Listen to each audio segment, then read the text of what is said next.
Assalamualaikum warahmatullahi wabarakatuh. Perkenalkan, nama saya Anis Prasetyansi. Kali ini saya akan berbagi tentang pengetahuan saya mengenal KOSP yang saya pelajari di platform Merdeka Mengajar atau PMI. Di video saya sebelumnya, saya berbagi tentang mengapa kurikulum harus diubah dan adaptasi. Kurikulum nasional diadaptasi di tiap satuan pendidikan.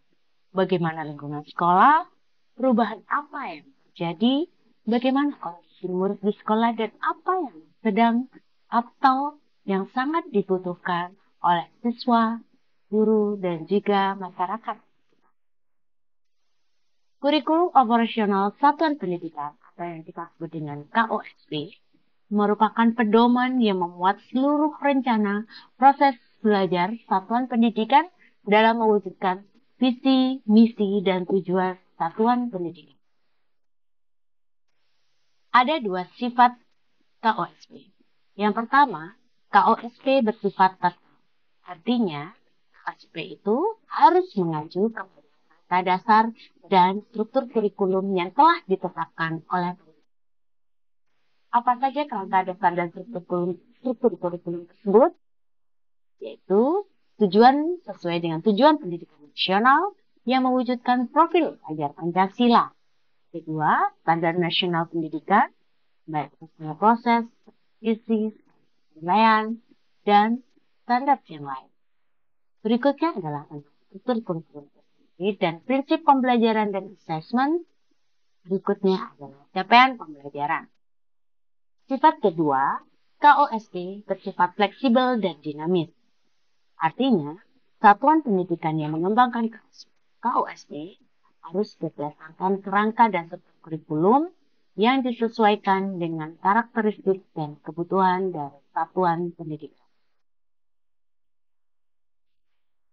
Ada 5 prinsip dalam penyusunan KOSP. Prinsip yang pertama adalah berpusat pada peserta didik, yaitu pada KOSP, pembelajaran harus memenuhi keragaman potensi, kebutuhan perkembangan, dan tahapan belajar, serta kebutuhan peserta didik. Yang kedua, prinsip kontekstual. Menunjukkan kekhasan dan sesuai dengan karakteristik satuan pendidikan dari konteks sosial budaya, serta dunia kerja, khusus SMK, dan menunjukkan karakteristik atau kekhususan peserta didik di kebutuhan khusus. Ada prinsip yang ketiga, esensial. Artinya, memuat semua unsur informasi yang paling penting atau utama yang dibutuhkan dan digunakan di satuan pendidikan. Bahasa yang digunakan pun juga ringkas dan mudah dipahami. Keempat, akuntabel, dapat dipertanggungjawabkan kalau berbasis data dan faktual. Prinsip yang kelima, melibatkan berbagai pemangku kepentingan, yaitu orang tua, organisasi, berbagai sentra, dan juga di bawah koordinasi dan supervisi dinas pendidikan atau kantor kementerian yang menyelenggarakan urusan pemerintahan di bidang agama sesuai dengan kewenangannya. Adapun beberapa komponen yang pertama adalah karakteristik satuan pendidikan, visi misi dan tujuan sekolah, pengorganisasian pembelajaran, rencana pembelajaran, dan pendampingan evaluasi dan pengembangan profesi. Berikut adalah langkah-langkah penyusunan KOSP. KOSP yang bersifat fleksibel dan dinamis perlu dievaluasi dalam jangka panjang 4-5 tahun dan dievaluasi di jangka pendek 1 atau 6 bulan. Pada evaluasi jangka panjang, langkah pertama menganalisis konteks karakteristik satuan pendidikan. Kedua, merumuskan visi, misi, dan tujuan sekolah yang berpihak pada murid. Evaluasi jangka pendek, langkahnya adalah menentukan pengorganisasian pembelajaran. Kedua, menyusun rencana pembelajaran. Yang ketiga, merancang pendampingan evaluasi dan pengembangan yang profesional.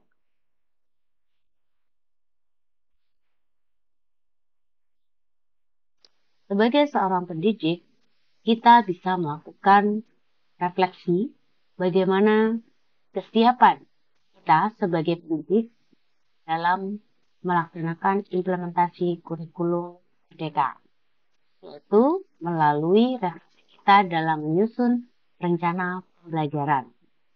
Rencana pembelajaran terdiri dari rencana pembelajaran ruang lingkup satuan pendidikan dan ruang lingkup kelas. Ruang lingkup satuan pendidikan penyusunan alur tujuan pembelajaran atau yang kita kenal silabus, membantu siswa mencapai capaian pembelajaran secara bertahap. Adapun prinsip dari alur tujuan pembelajaran adalah esensial, berkesinambungan, kontekstual, artinya tujuan pembelajaran sesuai dengan tahapan perkembangan siswa. Terakhir adalah sederhana. Ruang lingkup kelas yaitu penyusunan modul ajar atau rencana pelaksanaan pembelajaran. Di dalamnya memuat tentang tujuan pembelajaran, proses asesmen, dan pengalaman belajar.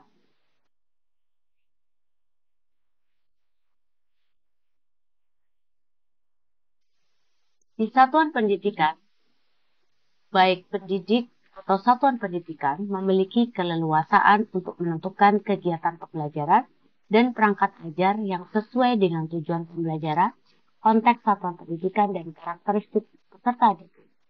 Berikut adalah contoh proses merancang kegiatan belajar yang bermakna bagi siswa.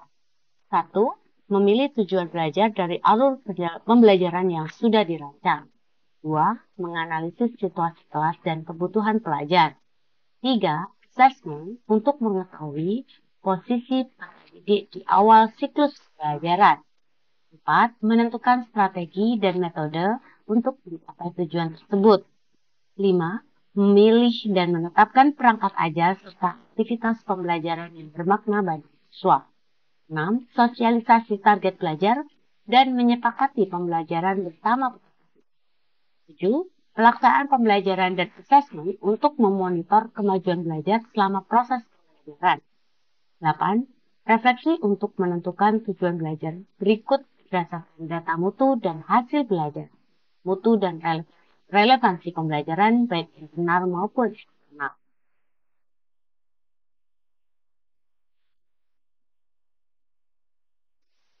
Dalam menyusun rencana pembelajaran, satuan pendidikan perlu memperhatikan beberapa hal berikut ini. Yang pertama, pendidik memahami capaian pembelajaran mata pelajaran yang diampu. 2. Merumuskan tujuan pembelajaran. Ketiga, menyusun alur tujuan pembelajaran, baru merancang pembelajaran. Untuk melaksanakan perencanaan pembelajaran, pendidik dapat memilih satu dari tiga berikut. Pendidik dapat mengembangkan sepenuhnya alur tujuan pembelajaran dan atau perencanaan pembelajaran.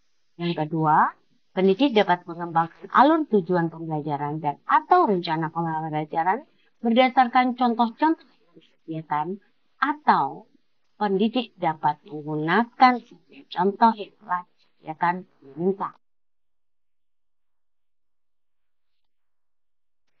Terdapat tahapan implementasi kurikulum merdeka di satuan pendidikan. Aspek perancangan kurikulum operasional satuan pendidikan atau dengan KOSP menjadi 4 tahap. Tahap awal, berkembang, siap, dan mahir. Pada tahap awal, satuan pendidikan membuat pemisahan kecil terhadap contoh dokumen KOSP yang disediakan oleh Kemendikbud disesuaikan dengan kebutuhan siswa dan juga karakteristik satuan pendidikan itu. Tahap berkembang mengembangkan kurikulum operasional satuan pendidikan berdasarkan contoh dokumen kurikulum yang disediakan oleh Kemendikbud dengan cara memodifikasi bagian organisasian dan perencanaan pembelajaran sesuai kondisi satuan pendidikan tanpa didasarkan pada refleksi terhadap hasil analisis karakteristik.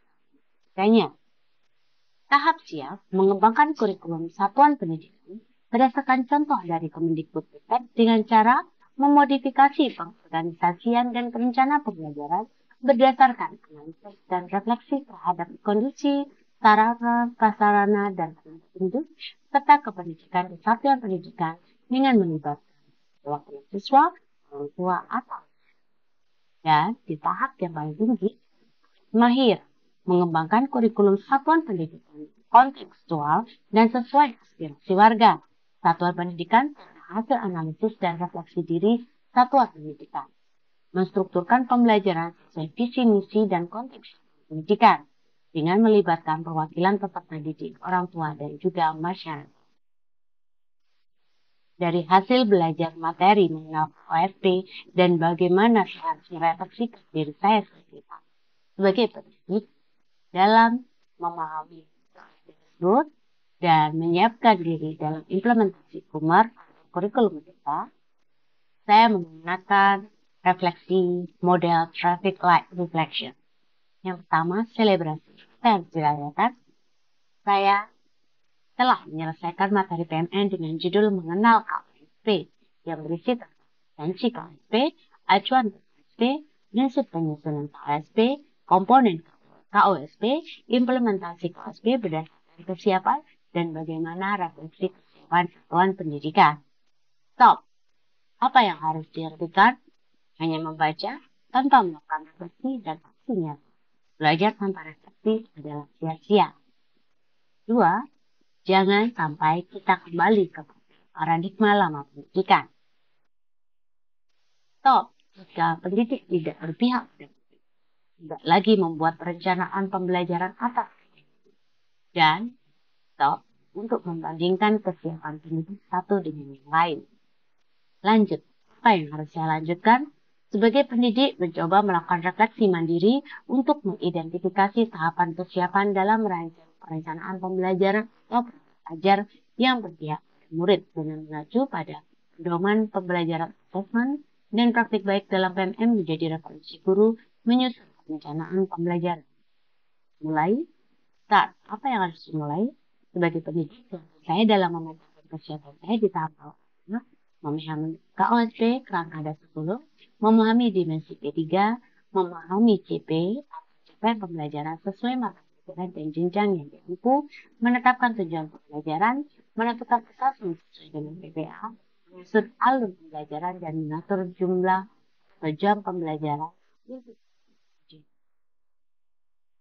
Ya, presentasi saya terkait materi OSP dan bagaimana saya sebagai pendidik melakukan refleksi persiapan diri saya dalam mempersiapkan implementasi kurikulum merdeka.